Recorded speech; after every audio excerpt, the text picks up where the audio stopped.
কোনো কিন্তু বিদেশৰ পৰা অহা নাই। গতিকে এই যে ভাৰতীয় নাগৰিকক বিভিন্ন ধৰণে বিদেশী সজোৱা হ'ল, সমগ্ৰ কাম কাজবিলাক কিন্তু কংগ্ৰেছৰ আমলত কৰিছে।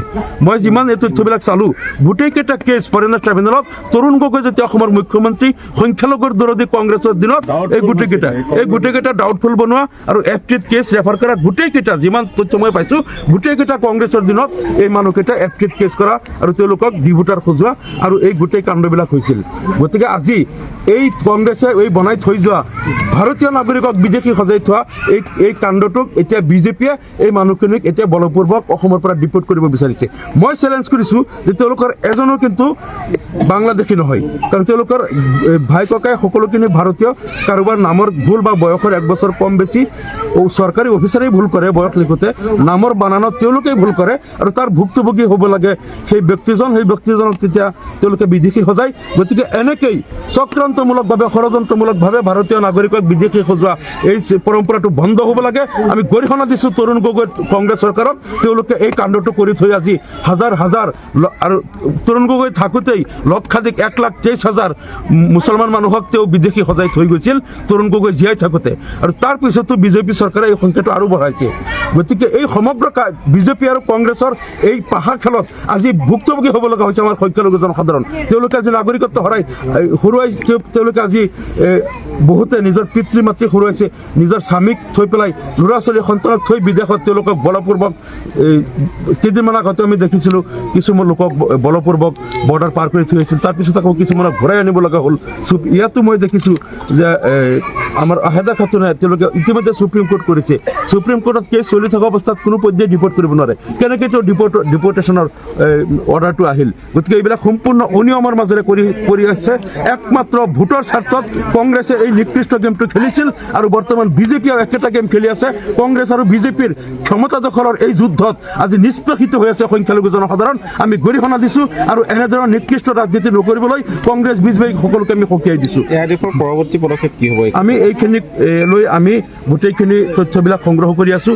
যিসকলে ভুক্তভোগী বা আজি ডিটেনশ্যন কেম্পত যিসকলক ৰাখিছে মাটিয়াত, তেওঁলোকক ডিপোৰ্ট কৰিব। আমি তথ্যবিলাক তেওঁলোকক কিয় বিদেশী কৰা হ'ল, তেওঁলোকৰ বাকী পৰিয়াল ভাৰতীয়, তেওঁলোক কেনেকৈ হ'ল, তথ্যবিলাক সংগ্ৰহ কৰি আছোঁ। আমাৰ সভাপতি মহোদয়ে কৈছে যে প্ৰয়োজন সাপেক্ষে আমি গোটেইখিনি লৈ আমি সুপ্ৰিম কোৰ্টত একেলগে ফাইট দিম।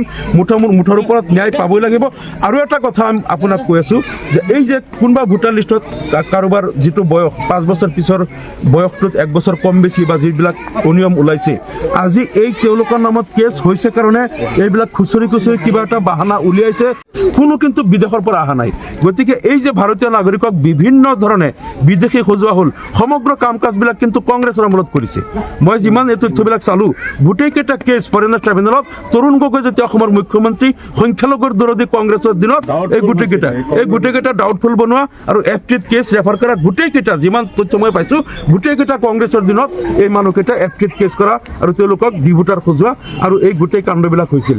গতিকে আজি এই কংগ্ৰেছে এই বনাই থৈ যোৱা ভাৰতীয় নাগৰিকক বিদেশী সজাই থোৱা এই কাণ্ডটোক এতিয়া বিজেপিয়ে এই মানুহখিনিক এতিয়া বলপূৰ্বক অসমৰ পৰা ডিপোৰ্ট কৰিব বিচাৰিছে। মই চেলেঞ্জ কৰিছোঁ যে তেওঁলোকৰ এজনো কিন্তু বাংলাদেশী নহয়, কাৰণ তেওঁলোকৰ ভাই ককাই সকলোখিনি ভাৰতীয়। কাৰোবাৰ নামৰ ভুল বা বয়সৰ 1 বছৰ কম বেছি চৰকাৰী অফিচাৰেই ভুল কৰে, বয়স লিখোঁতে নামৰ বানানত তেওঁলোকেই ভুল কৰে আৰু তাৰ ভুক্তভোগী হ'ব লাগে সেই ব্যক্তিজনক তেতিয়া তেওঁলোকে বিদেশী সজায়। গতিকে এনেকেই চক্ৰান্তমূলকভাৱে, ষড়যন্ত্ৰমূলকভাৱে ভাৰতীয় নাগৰিকক বিদেশী সজোৱা এই পৰম্পৰাটো বন্ধ হ'ব লাগে। আমি গৰিহণা দিছোঁ তৰুণ গগৈ কংগ্ৰেছ চৰকাৰক, তেওঁলোকে এই কাণ্ডটো কৰি থৈ আজি হাজাৰ আৰু তৰুণ গগৈ থাকোঁতেই লক্ষাধিক 1,23,000 মুছলমান মানুহক তেওঁ বিদেশী সজাই থৈ গৈছিল তৰুণ গগৈ জীয়াই থাকোঁতে, আৰু তাৰ পিছতো বিজেপি চৰকাৰে এই সংখ্যাটো আৰু বঢ়াইছে।